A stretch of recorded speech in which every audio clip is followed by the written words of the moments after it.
Andy Muschietti, the Flash movie director, blames the failure of the movie on everything, just about, other than what actually happened. Yeah. So here we are at Cosmic Book News, which has the deets, as well as, a prologue to it all. So he gets into this and discusses it. It only brought in $270 million in the summer of 2023. Then goes into the whole story about it. He suspects because that he's under an NDA. Well, he's still in the Marvel fold. He ends the article talking about his It series coming along. Welcome to Derry. Well, a prequel series, which a little burned out on prequels, but you know, he says he's talked to the VFX artist who says it's really good. So, well, all right, maybe, hopefully for Muschietti it is.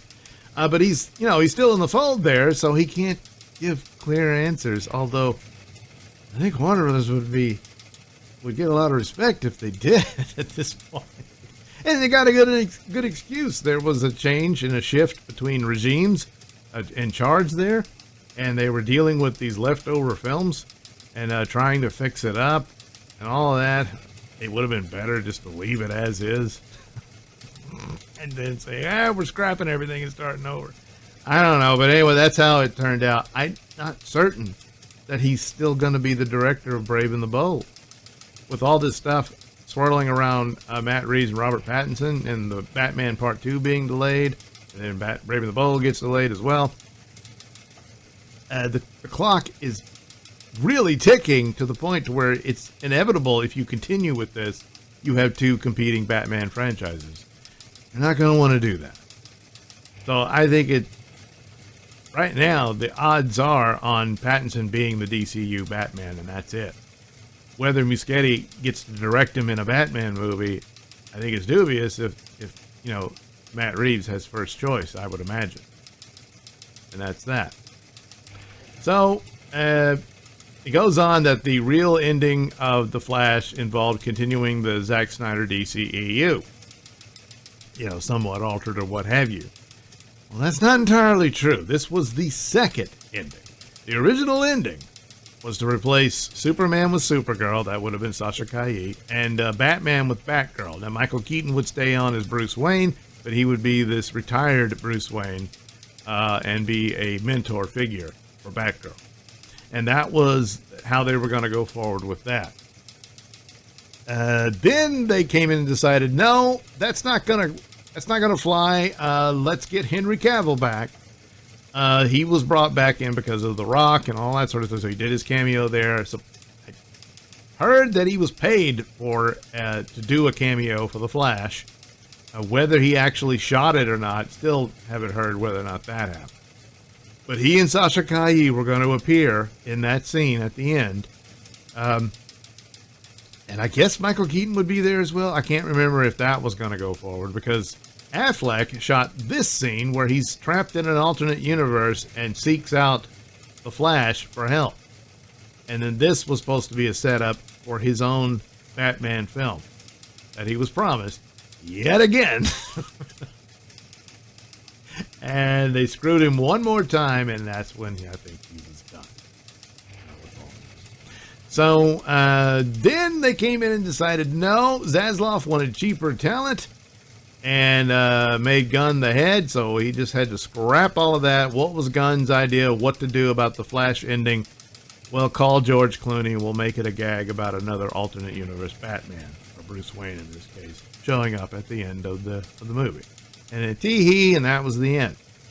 So the movie as a vehicle of signaling a reset of their franchise and all that, it really doesn't. There's really nothing there that does that anymore. Because there's just no way to do it. They hadn't cast any of the new characters or anything yet. What they could have done was Robert Pattinson's Batman show up at the end. And then figure it out later. They could have done it. But it's like, oh, well, Matt Reeves was hesitant for that. Now he's talking about, well, we just need to make it make sense and all that sort of thing. So it's looking like, well, the push has come to shove, and it looks like, I'm guessing, Robert Pattinson will be the Batman after all. But they hadn't hashed that out at the time, so he didn't show up. Wouldn't have saved the movie, but at least you could refer to it as a reset, except the problem being he still got Ezra Miller as the Flash. So he says, further proof that Muschietti's under the gag order. He talks about his idiot answer about the visual effects not being, they were meant to look that way when they were really unfinished. And you can look at it and see that. He says, oh, it was meant to be that way because that's what the Speed Force looks like. No. But that was all in the promos for the film. So he's not going to say, well, look, we did the best we could. It's not really finished, but gee, I hope you like it anyway. That's not a good way to promo the film. So, yeah, Professor Zoom was supposed to be the villain. Now, you got to keep in mind the Flash movie has been long in development because it was supposed to have come out a long time ago. So they were going to have Justice League, and then there was going to be the Flash movie. Yeah, I think that was supposed to come out after that. And at that point, you introduce the Flash and his world and all that sort of stuff. And I think Captain Cold was supposed to have an appearance. So it'll probably be like one of these where there's, a battle with a villain, and then Professor Zoom is introduced in that. But the purpose of Captain Cold, I believe, was that he would make an appearance in the Justice League Part 2. In Justice League Part 2, Lex Luthor forms a sort of Legion of Doom there. And so he gets members of it. So you have the Flash's villain, Captain Cold, and Black Manta from the Aquaman film would show up in this as well. All that type of stuff, and part of the plot of Part 2. But you needed this Flash movie to establish that. Well, they didn't get around to a Flash movie, and then, of course, the Justice League pooped bed because they butchered that film with Joss Whedon and all that stuff. So it didn't really matter. None of that happened. But there had always been stories about Professor Zoom becoming an ultimate villain at the end, that they were going to go ahead and do a Flashpoint movie for the Flash. I mean, his first movie would just be The Flash, but like a sequel or ending the Flash story would probably end with the Flash doing Flashpoint. And then it would set up, they could start over with new, younger actors because they pretty much played out the storylines for this version, which would be more satisfying, and you'd see a good send-off for the cast you liked and stuff. But, it's time to move on and get some younger actors to take on the roles and that kind of thing. So, and, it would be a nicer way to do it, narratively speaking. But it didn't happen that way. So, to give credence to the insiders he's talked to, he says these are the same insiders that told him about Daredevil getting retooled. And that was true. Same with Superman and Lois, about the plot point of Superman would lose his powers. He doesn't exactly lose them, he's slowly losing them. And well, you'll have to see how the show ends. But yeah, for the most part, that's true. So, what these guys are talking about, yeah, probably true.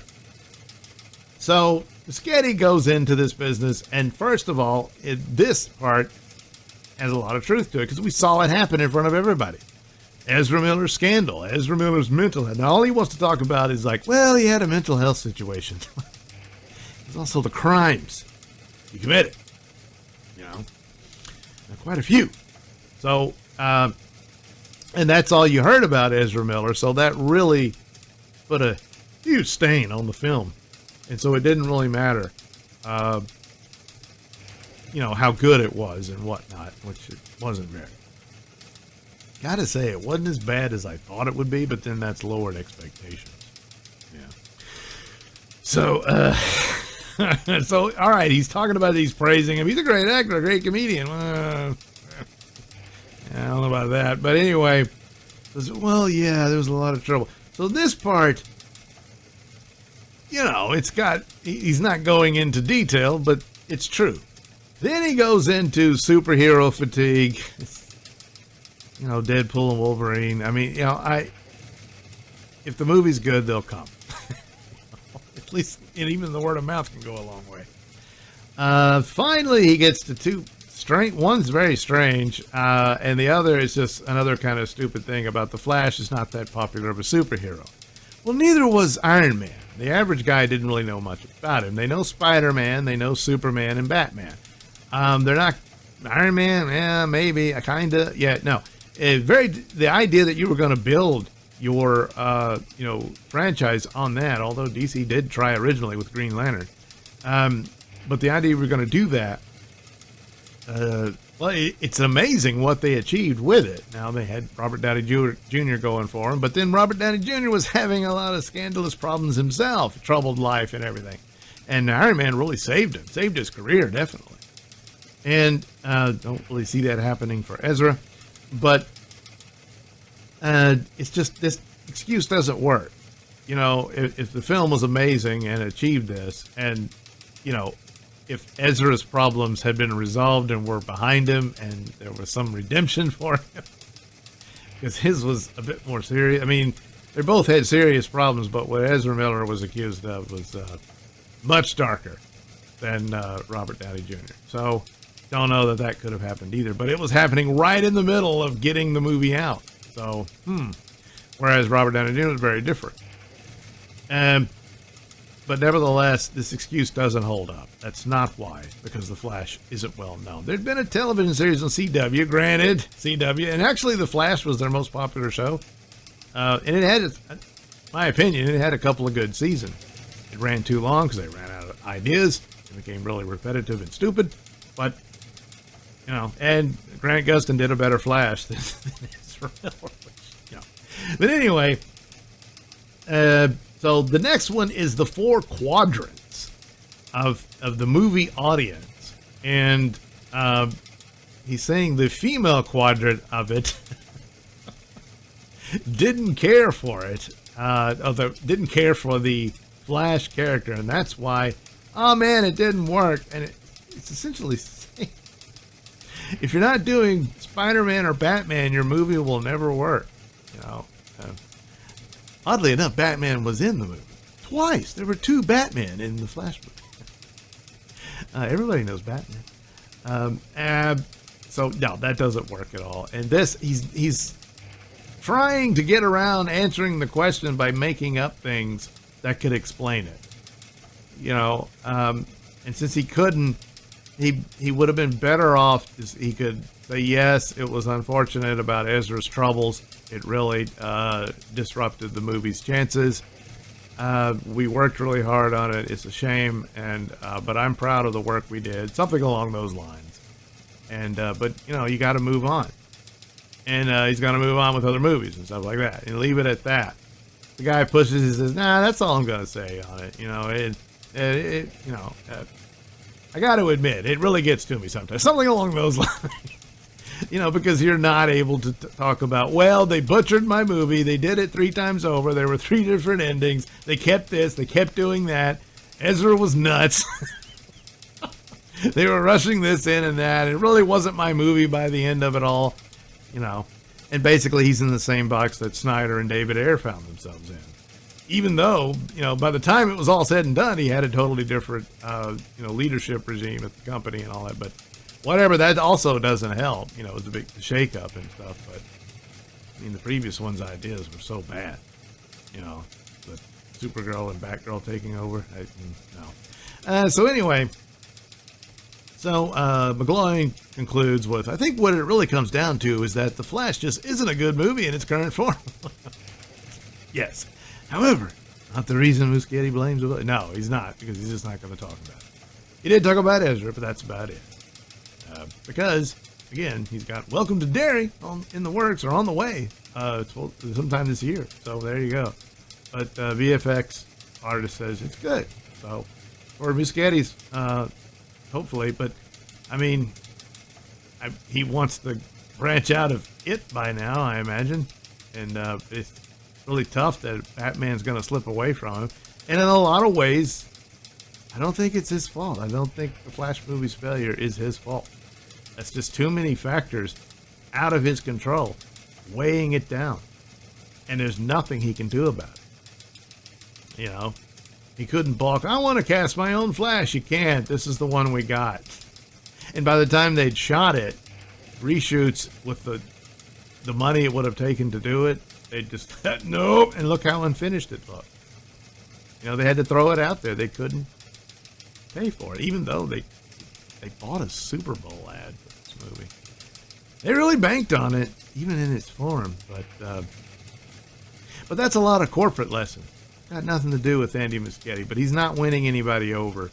with the 4 quadrants, and the Flash just wasn't that popular. You know, it's you dig the hole more with coming up with idiot reasons for it. If it's a question you can't answer, don't answer it. So it's all very sad, but hopefully he'll land on his feet. Some Ezra will. Forget it. There you go. The director of The Flash.